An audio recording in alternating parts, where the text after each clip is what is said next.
see why people are getting confused here. Did you know that there was something called that? Compared to ChatGPT, it's just been labeled as boring. AI is quite literally on the tip of everyone's tongues at the moment. As the beginning of 2023 unfolded, we saw the release of GPT-4 as well as Google Bart. And some of these new innovations are really bringing about a lot of terminology that can be quite hard to follow. My intention for this video was to really serve to demystify and debunk some of the common confusions around AI, ChatGPT and GPT, as well as things pertaining to large language models or LLMs in general. The difference between GPT-3, the predecessor to GPT-4. You see why people are getting confused here. The difference between ChatGPT and ChatGPT Plus, which is the premium offering. The difference between ChatGPT and InstructGPT. Did you know that there was something called that? As well as how ChatGPT sizes up against something like Google Bart. And then finally round it off with some key considerations around ChatGPT, some of its caveats that you need to be aware of when you start using this tech. If you're new here, welcome. My name is Megs, and every week I release tech tutorials helping you do digital better.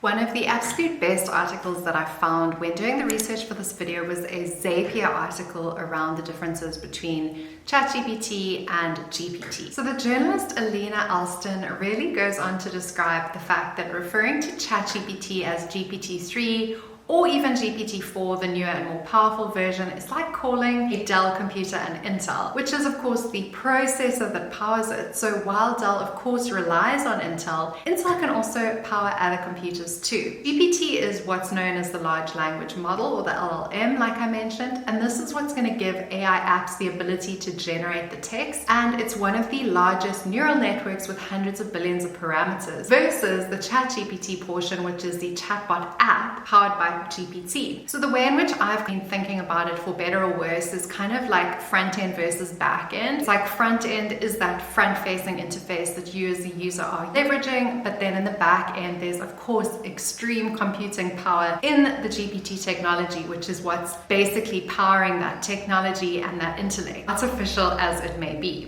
ChatGPT is the web app.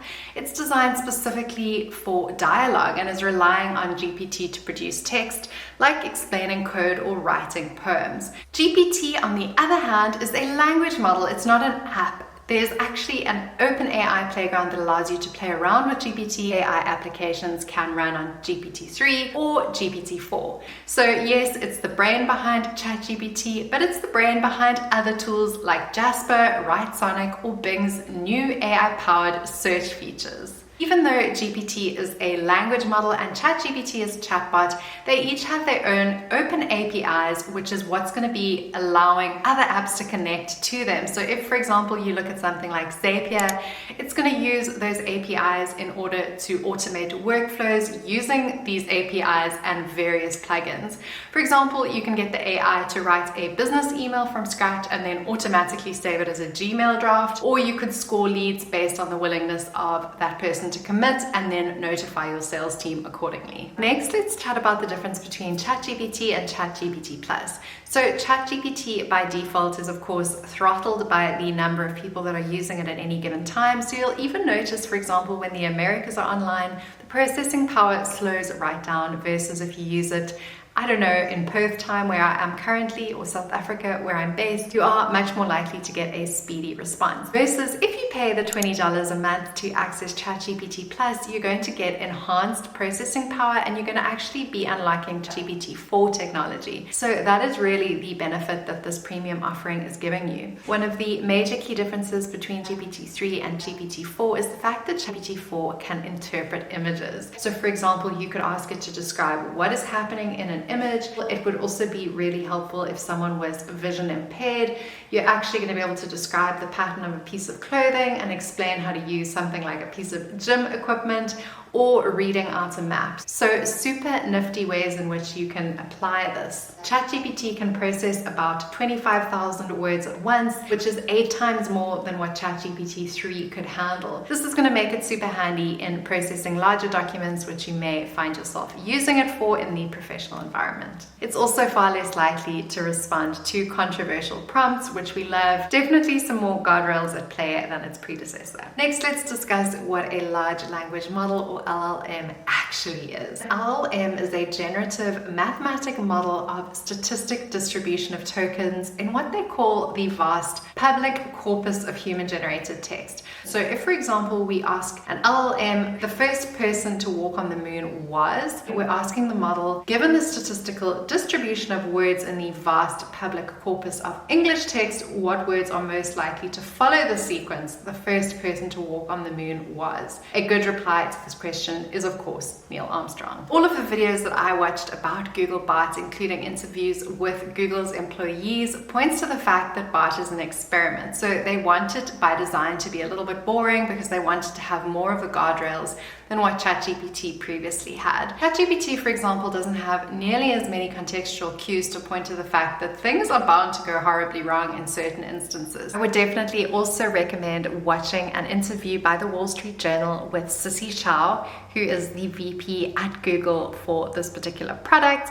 And you'll notice how many times she references Google Bart as an experiment herself. Bart is an early experiment, early experiment. So interestingly enough, she references it as a creative collaborator, and she also speaks about how it can complement humans. The journalist even teases her to say there's parts of what the model says about Seinfeld that are just patently untrue. And she says, yep, well, it's based on publicly available information. And so if someone has incorrectly said something repetitively and referenced it repetitively, of course, Bart is going to spit out incorrect things. The challenge with this is on Google search, of course, it's a little bit more obvious who the source is, whereas with Bart, it doesn't always give you the source unless it's giving you a direct citation. So there's even a button next to the results on Google Bart, which allows you to hit Google to get more accurate results. So a little bit of a Debbie Downer in some instances, but the VP kind of acknowledges why that is the case, which is really cool. And because Google is known for its search results, this has really elicited some mixed reactions. On the one hand, of course, it has to be overly cautious. On the other hand,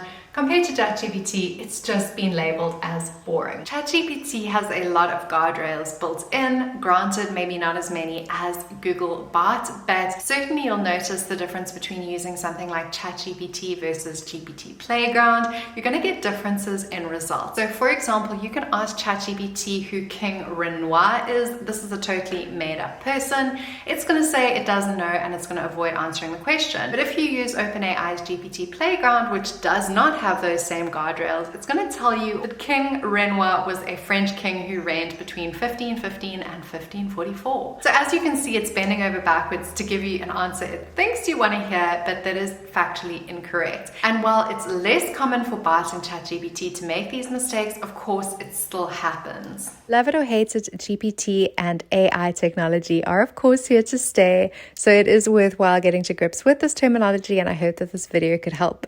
I'm going to leave you guys with a parting thought on how GPT could impact education. I found it really interesting from OpenAI's GPT4 video, and I can't wait to see you in the next video so we can keep on doing digital better. GPT-4 can teach a huge range of subjects.